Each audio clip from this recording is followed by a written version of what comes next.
Good morning dear student, welcome back to our Hindi classes. Previous video में हमने chapter number 5 Shahjahanpur का खिरनी बाग यात्रा वृत्तांत का पेज नंबर 42 का आधा पार्ट पढ़ लिया था। अब आज हम उसके आगे पढ़ते हैं। हमने पढ़ा था कि वो लेखक थे, वो रिक्शे से उतरते हैं और एक तरुण जो रहता है युवा लड़का उससे पूछते हैं कि राम प्रसाद बिस्मिल का घर कहाँ है। तो वो कहता है कि मुझे नहीं मालूम, वे पान वाले से पूछ लो। वो पान वाले से पूछते हैं। पान वाला बताता है कि आगे चले जाइए और मुड़ जाइए और इसके बाद एक गली आएगी, वहाँ पर उनका मकान है।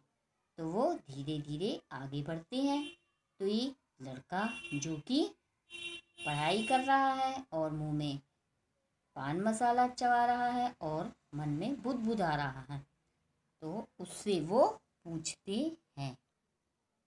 ठीक है, अब देखते आगे बढ़ते हैं।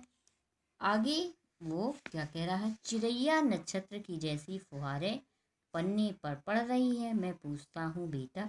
यानी वो जो लड़का पढ़ रहा है और मुंह से जब बोल रहा है तो जैसे नक्षत्र, जैसे तारे निकलते हैं, नक्षत्र जो रहते ग्रह, तो उनके जैसे फुहारें उसके पन्ने पे पड़ रही। वो बुदबुदा रहा, पान मखाना थूक रहा है तो लाल लाल। ठीक है, मैं पूछता हूँ बेटा, यहाँ विस्मिल जी का जन्म स्थान कहाँ है।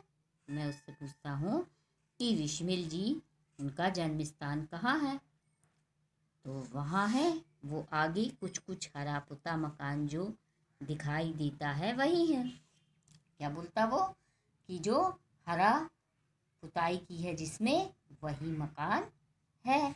मैं अनमनी पन से आगे बढ़ता हूँ, यानी मेरा मन नहीं है, अनमना है यानी उदास, और मैं आगे बढ़ता हूँ और विचारों की लंबी रील मस्तिष्क में चलने लगती है। यानी एक के बाद एक घटनाएं मन में, मेरे दिमाग में आ रही हैं। अपराजय विश्व प्रसिद्ध क्रांतिकारी शहीद का जन्म स्थान स्वतंत्र भारत में पूछ पूछ कर खोजना पड़ रहा है। मेरे मन में आने आ रहा है कि जो कभी पराजित नहीं हुए ऐसे वीर का जो जन्म स्थान है, मुझे बार बार लोगों से पूछना पड़ रहा है। जहाँ छोटे छोटे चोर भ्रष्टाचारी नेताओं के ना जाने के क्या क्या किया जा रहा है, उनके नाम पर सड़कें बन रही हैं, कॉलेज खुल रहे हैं, अस्पताल तैयार हो रहे हैं, एक मकान शहीद के जन्म स्थान तक पहुंचने में दिक्कत हो रही है। और जो भ्रष्टाचारी नेताएं हैं इनकी तो मूर्तियां बन रही हैं और उनके नाम से सड़क बन रही है, कॉलेज खुल रहे हैं, अस्पताल खुल रहे हैं, और एक शहीद जो देश के लिए हुआ, उनका जन्म स्थान में पहुंचने में लोगों को परेशानी हो रही है। याद आ रही है विस्मिल की वे लाइनें जो जननी जन्मभूमि के प्रेम में सराबोर होकर उन्होंने फांसी की कोठरी में लिखी थी।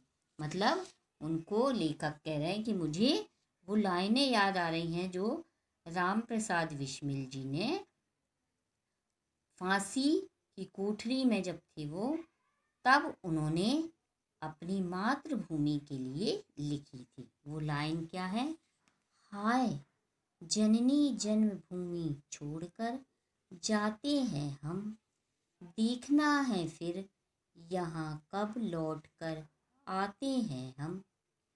स्वर्ग के सुख से भी ज़्यादा सुख मिला हमको यहाँ, इसलिए तजदे इसे हर बार शर्माते हैं हम। ए नदी नालों दरख्तों पक्षियों, मेरा कसूर माफ़ करना, जुड़ कर हाथ तुमसे फरमाते हैं। यानी वो क्या बोल रहे हैं कि जन्मभूमि को छोड़कर हम जा रहे हैं और हम कब लौट कर आएंगे ये हमको नहीं मालूम, और यहाँ पे हमें स्वर्ग से भी ज़्यादा सुख मिला है और इसलिए हम ये प्राण को तजने में यानी प्राण को त्यागने में शर्मा रहे हैं और नदी नालों, पक्षियों और प्राकृतिक सभी चीज़ें मेरा कसूर माफ़ करना। मैं हाथ जोड़कर तुमसे प्रार्थना करता हूँ, फरमा रहा हूँ तुमसे। ठीक है, अब इसके आगे बढ़ते हैं।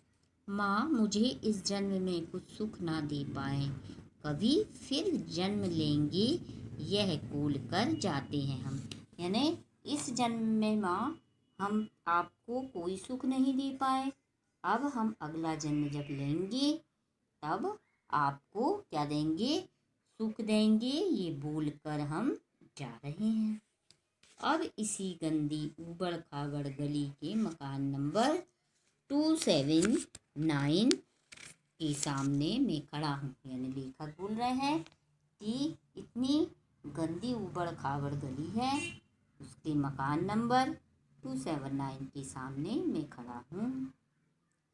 एक मंजिल का अत्यंत साधारण मकान हल्के हरे रंग से पुता है। यानी एक मंजिल का वो मकान है और साधारण है बिल्कुल, और हल्के हरे रंग का पुता है। एक कुछ चौड़ा, दूसरा पुरानी चाल के दरवाजे हैं।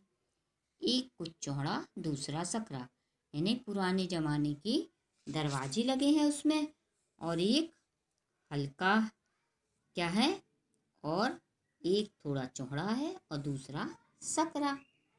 यही वह पवित्र धरती है जिसने अंग्रेज साम्राज्य को दहलाने वाले पंडित राम प्रसाद बिस्मिल ने जन्म लिया था। वो याद कर रहे हैं, लेखक लिख रहे हैं कि यही वो धरती है जिसमें अंग्रेजों को यानी झकझोर कर रख दिया, ऐसे राम प्रसाद बिस्मिल ने जन्म लिया था। मैं वहाँ की धूली को हाथ से चंदन की तरह उठा लेता हूँ और माथे पर चुपड़ लेता हूँ। यानी लेखक कह रहे हैं कि मैं वहाँ की मिट्टी को, धूल को उठा के चंदन की तरह माथे पर चुपड़ लेता हूँ। इन धूली कणों में वो चंदन जैसी शीतलता नहीं है, बल्कि चिंगारियाँ हैं।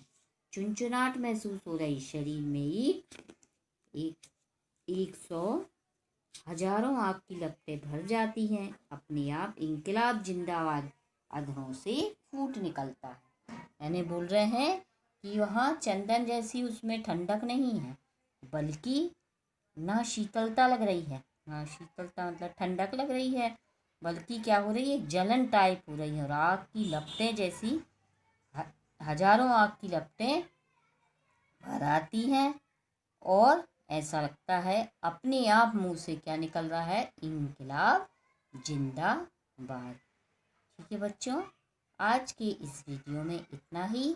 आप इसको रीडिंग करिएगा और साथ में अपनी क्लास वर्क कॉपी भी कंप्लीट कर लीजिए। नेक्स्ट वीडियो में हम आपसे फिर मिलेंगे, तब तक के लिए टेक केयर।